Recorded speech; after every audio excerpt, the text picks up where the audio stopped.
वालेकुम dear student. आज के लेक्चर में हम देखेंगे कि सी लैंग्वेज में प्रोग्राम कैसे बनाते हैं और उस प्रोग्राम के कौन कौन से कंपोनेंट होते हैं।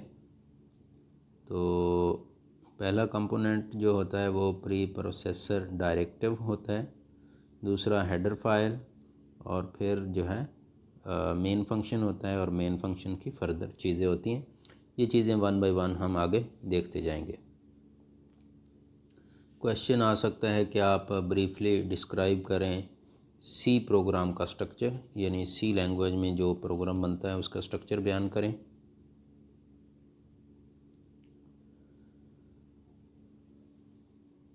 जो फॉर्मेट या जो तरीका होता है जिसके मुताबिक हम कंप्यूटर प्रोग्राम लिखते हैं वो प्रोग्राम स्ट्रक्चर कहलाता है। और सी लैंग्वेज में लिखने के लिए जो है वो हमें तीन चीज़ें चाहिए होती हैं प्रोग्राम बनाने के लिए। पहली चीज़ जो हमें चाहिए होती है वो प्री प्रोसेसर डायरेक्टिव होती है, दूसरा मेन फंक्शन होता है और तीसरा सी स्टेटमेंट। तो ये तीन चीज़ें जो होती हैं हमें प्रोग्राम सी लैंग्वेज में प्रोग्राम स्ट्रक्चर बनाने के लिए चाहिए होती हैं। तो ये एक प्रोग्राम की एग्जांपल है जिसमें बताया हुआ है कि ये प्री प्रोसेसर डायरेक्टिव कौन सी है। ये ऊपर वाली प्री प्रोसेसर डायरेक्टिव है और ये जो है ये मेन फंक्शन है। इसी तरह ये करली ब्रैकेट हैं और ये सी स्टेटमेंट है। ये दरमियान में जो लिखी हुई है माय फर्स्ट प्रोग्राम, ये सी स्टेटमेंट है। तो ये चीज़ें हम आगे इंशाल्लाह वन बाय वन इनको डिस्कस करते हैं।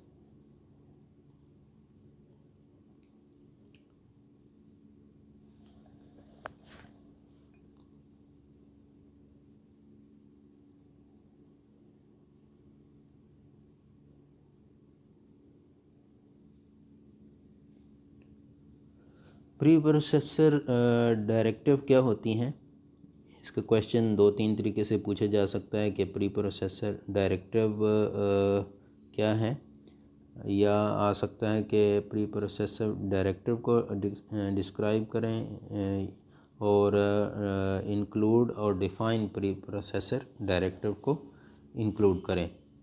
या इस तरह भी पूछा जा सकता है कि हेडर फाइल क्या है और इनका इस्तेमाल क्या होता है। तो ये तीन चार तरीके से एक ही क्वेश्चन पूछा जा सकता है।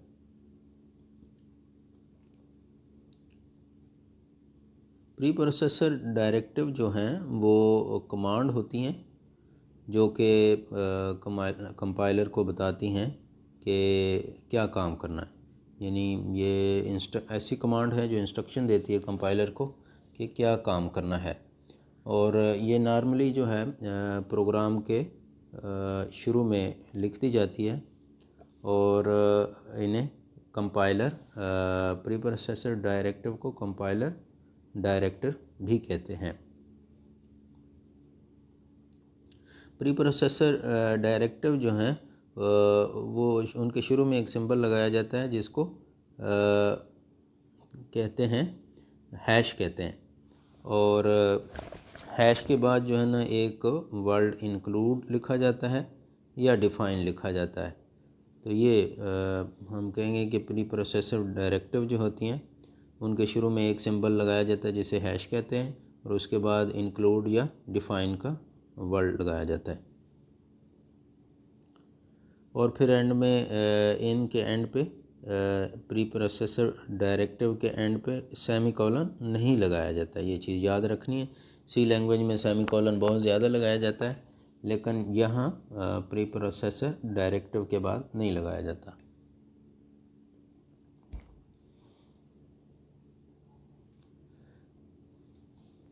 प्री प्रोसेसर डायरेक्टिव जो हैं उनको सोर्स कोड को कंपाइल करने से पहले जो है ना उसको प्रोसेस कर लिया जाता है। प्री प्रोसेसर डायरेक्टिव को पहले प्रोसेस कर लिया जाता है, मतलब पहले चलाया जाता है, उसको जो भी एक्शन करना होता है वो हो जाता है। और कंपाइलर का वो पार्ट जो प्री प्रोसेसर डायरेक्टिव पे काम करता है उसे प्री प्रोसेसर कहते हैं।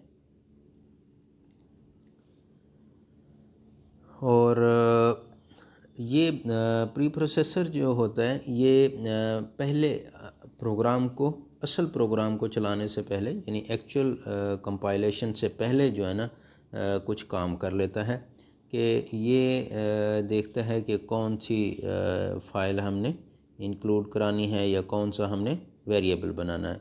ये ऊपर वाली जो इंक्लूड है ये लाइब्रेरी इंक्लूड करने के लिए होती है। डिफ़ाइन जो है कोई वेरिएबल या आइडेंटिफायर बनाने के लिए इस्तेमाल होता है। तो प्री प्रोसेसर डायरेक्टिव में दो चीज़ें हमने देखी, एक तो होती है इंक्लूड और दूसरी होती है डिफ़ाइन। अभी हम इंक्लूड को डिस्कस करते हैं। इंक्लूड प्रोसेसर डायरेक्टिव जो है वो हेडर फाइल को इंक्लूड करने के लिए इस्तेमाल होती है। कोई भी हम हेडर फाइल जो है इसके ज़रिए इंक्लूड करा सकते हैं। और ये बताता है कंपाइलर को कि आपने कौन से फंक्शन जो हैं वो लोड करने हैं। प्री प्रोसेसर ये जो इंक्लूड है ये बताती है कि जो लाइब्रेरी फ़ाइल हमने इंक्लूड कराई है उसके कौन से फंक्शन आपने लोड करने हैं। तो ये नीचे एग्जांपल है। तरीका लिखने का ये है कि पहले हम जो है हैश इंक्लूड लिखेंगे और उसके बाद हम दो एंगल ब्रैकेट लगाएंगे, एक ये वाली और दूसरी ये वाली। तो ये दो एंगल ब्रैकेट और इनके दरमियान में हम अपनी लाइब्रेरी का नाम या हेडर फाइल का नाम लिख देंगे। नीचे एग्जांपल दी गई है कि हैश इंक्लूड stdio.h। इसमें हैश इंक्लूड जो है ये तो प्री प्रोसेसर डायरेक्टिव है और दरमियान में stdio जो .h लिखा हुआ है ये लाइब्रेरी का नाम है, लाइब्रेरी का या हेडर फाइल जो हम इंक्लूड कराना चाह रहे हैं। प्री प्रोसेसर डायरेक्टिव की दूसरी चीज़ है define. Define pre processor directive जो है ये भी इम्पॉर्टेंट है और ये नॉर्मली कांस्टेंट डिफ़ाइन करने के लिए इस्तेमाल की जाती है और कांस्टेंट को कांस्टेंट मैक्रो कहते हैं। कांस्टेंट मैक्रो जो होते हैं उनको एक आइडेंटिफायर होता है। कांस्टेंट मैक्रो जो है एक आइडेंटिफायर होता है। आइडेंटिफायर वेरिएबल को कहते हैं जिसको आप कोई वैल्यू असाइन कर लेते हो और जब इनको कोई वैल्यू असाइन कर दी जाती है तो ये पूरे प्रोग्राम में वो वैल्यू सेम रहती है। नीचे हमारे पास एग्जांपल है। आप अगर डिफ़ाइन करना चाह रहे हैं तो पहले आप हैश डिफ़ाइन लिखोगे और उसके बाद आइडेंटिफायर का नाम, उसके बाद जो वैल्यू आपने देनी है या कुछ फार्मूला बनाना है। तो हमारे पास हैश डिफ़ाइन है, ये तो हमने बना लिया और आगे हमने P1 लिखा हुआ है। P1 को हमने वैल्यू दे दी है 3.141539। तो ये या फिर हम नीचे एक और एग्जांपल हम डिफ़ाइन है, हमने वेरिएबल जो बनाया मैक्रो बनाया वो सिटी बनाया और वैल्यू हमने उसको इस्लामाबाद असाइन कर दी। तो ये डिफ़ाइन इसके हम के लिए इस्तेमाल होती है कि आप कैसा वेरिएबल बनाना चाहते हो जो आगे प्रोग्राम में बार बार इस्तेमाल होगा और हर प्रोग्राम जो है उसका कंपोनेंट उसको एक्सेस कर सके, हर सेक्शन एक्सेस कर सके, इसलिए डिफ़ाइन हम यूज़ कर लेते हैं।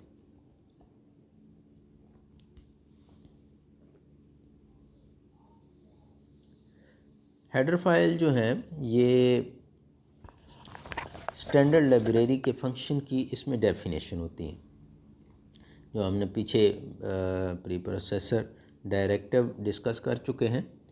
उसके दरमियान जो है एक हेडर फाइल इंक्लूड कराई जाती है जिसे लाइब्रेरी फ़ाइल भी कहते हैं।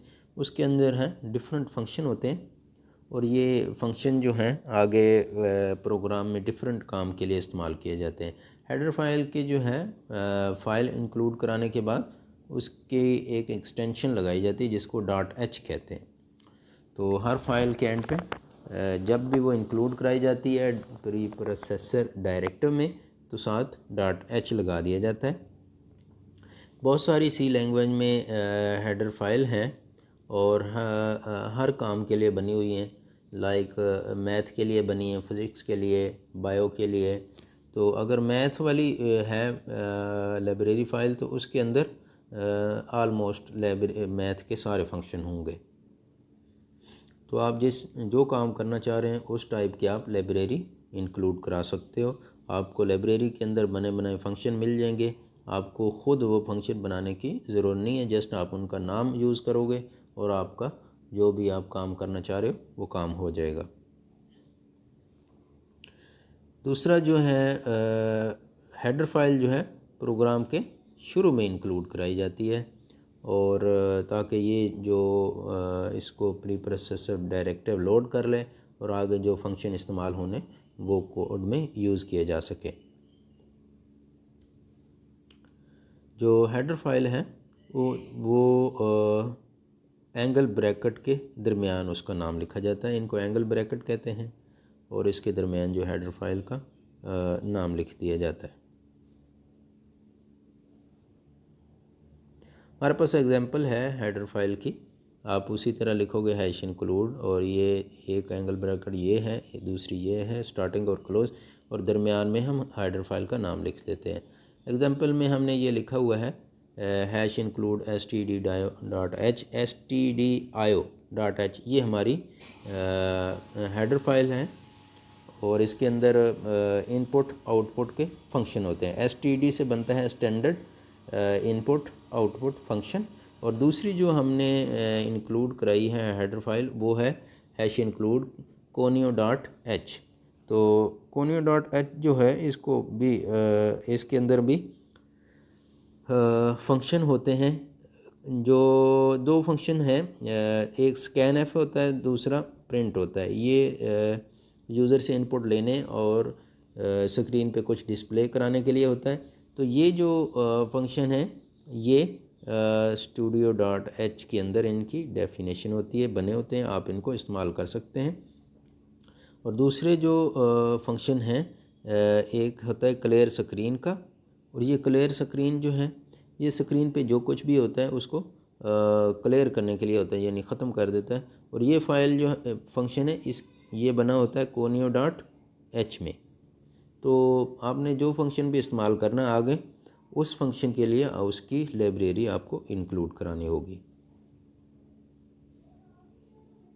मेन फंक्शन क्या होता है पहले भी हम इसकी देख चुके हैं एक, और अब इसका क्वेश्चन आ सकता है कि मेन फंक्शन क्या है और इसका क्या रोल होता है।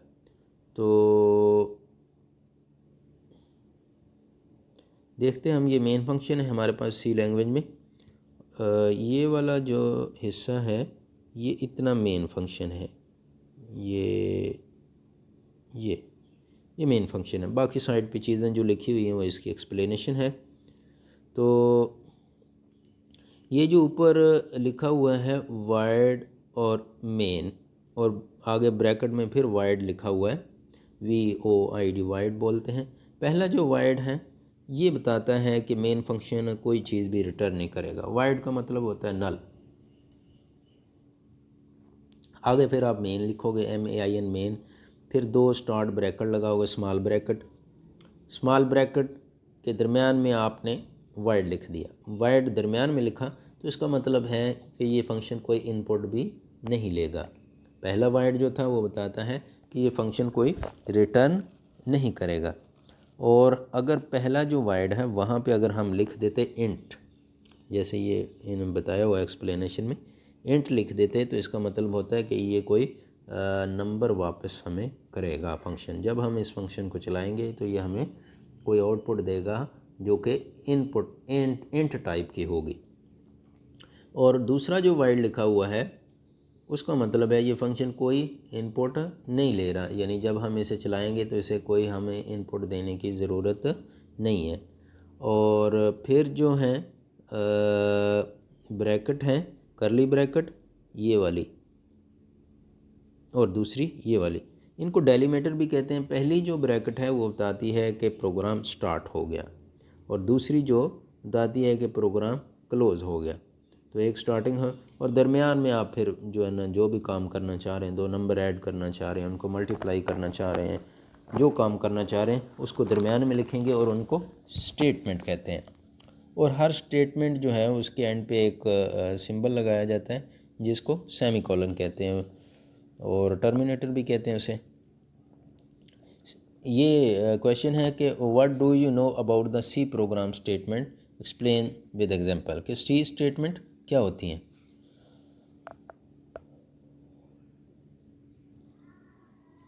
तो जो सी स्टेटमेंट है, एक तो हम पहले मेन देख चुके हैं, मेन फंक्शन लिखने के बाद हम दो ब्रैकेट लगाते हैं, करली ब्रैकेट जिनको डेलीमीटर कहते हैं। पहली ब्रैकेट बताती है कि प्रोग्राम स्टार्ट हो गया और दूसरी हमें बताती है कि प्रोग्राम एंड हो गया। और इससे भी ऊपर टॉप पे हम पढ़ चुके हैं कि हम header pre processor directive use करते हैं। एक हैश इंक्लूड वाली होती है, दूसरी डिफ़ाइन वाली होती है। हैश इंक्लूड जो है, हमने जो जो काम करने, जो लाइब्रेरी हमें चाहिए उनके नाम इंक्लूड करा लेते हैं। और डिफ़ाइन जो है, अगर हमने कोई वेरिएबल बनाना है, आइडेंटिफायर बनाना है, तो हम वो बना लेते हैं। उसके बाद मेन फंक्शन स्टार्ट होता है। मेन फंक्शन की हम देख चुके हैं वाइड, और रिटर्न टाइप देख चुके हैं, और इनपुट देख चुके हैं। फिर करली ब्रैकेट आ जाती है।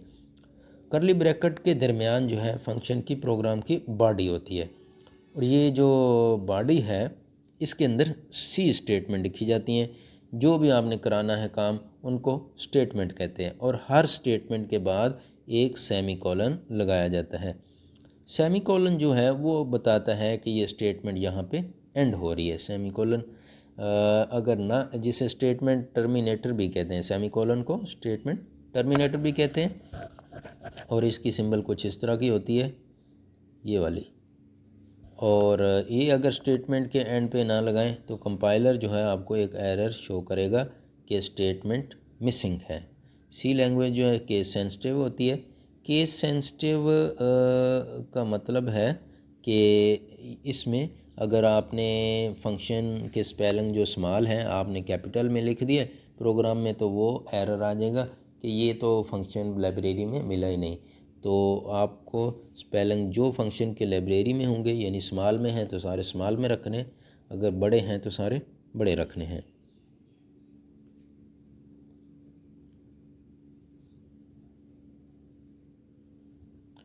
तो ये हम दोबारा से देख लेते हैं मेन फंक्शन को, कि हमने पहले पढ़ा कि ये ऊपर प्री प्रोसेसर डायरेक्टिव है जिसकी हैश इंक्लूड और angle bracket stdio dot H जो है हमारी एक लाइब्रेरी है।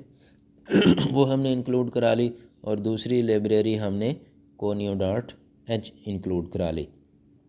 फिर हमारा मेन फंक्शन है।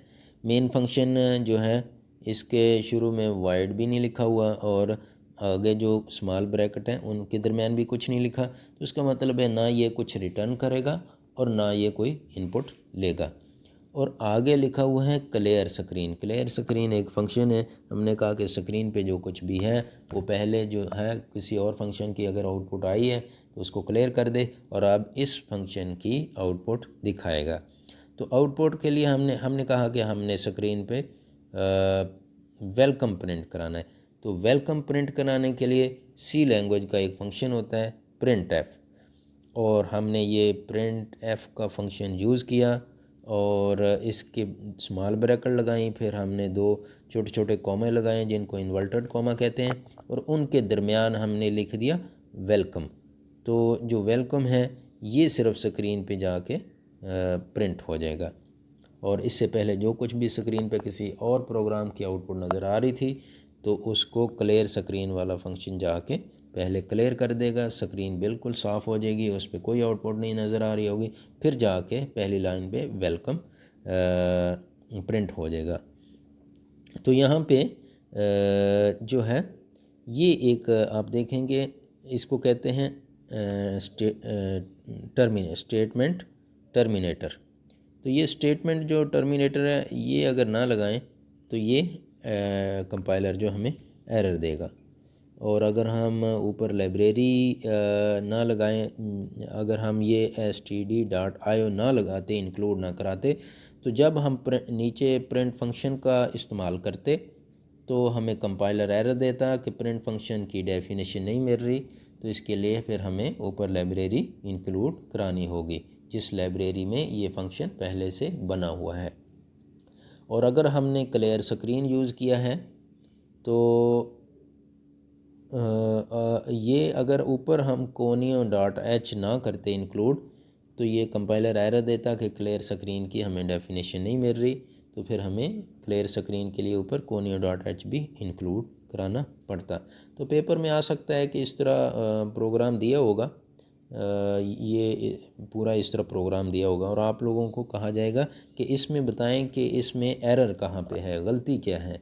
तो आप लोगों को, अगर आपने प्रोग्राम बनाया हुआ है, आपको आइडिया है, तो आप वहाँ पे जाके इजीली देखोगे कि क्या इसमें कहीं स्टेटमेंट तो नहीं मिसिंग, क्या प्रिंट फंक्शन की सही तरह यूज़ किया हुआ है, क्लियर स्क्रीन किया हुआ है, तो ऊपर लाइब्रेरी उनकी इंक्लूड कराई हुई है या नहीं कराई हुई, क्या ये स्टार्ट करली ब्रैकेट है, क्या एंड वाली भी है। तो ये सारी चीज़ें अगर आपको आइडिया है तो आप इजीली वहाँ पे पेपर में जाके ये एरर फाइंड कर सकते हो। तो ये हमारा लेक्चर था जिसमें हमने देखा प्रोग्राम कैसे लिखते हैं, प्रोग्राम में कौन कौन से कंपोनेंट होते हैं, हेडर फाइल क्या है, प्री प्रोसेसर डायरेक्टिव क्या है, हैश इंक्लूड क्या है, हैश डिफाइन क्या है, मेन फंक्शन क्या है, करली ब्रैकेट क्या है, स्टेटमेंट टर्मिनेटर क्या है, क्लियर स्क्रीन फंक्शन क्या है, प्रिंट फंक्शन क्या है। तो ये हमारा लेक्चर कंप्लीट हुआ। इंशाल्लाह हम नेक्स्ट लेक्चर में देखेंगे कि कंपाइलर कौन सा इस्तेमाल करते हैं और इसको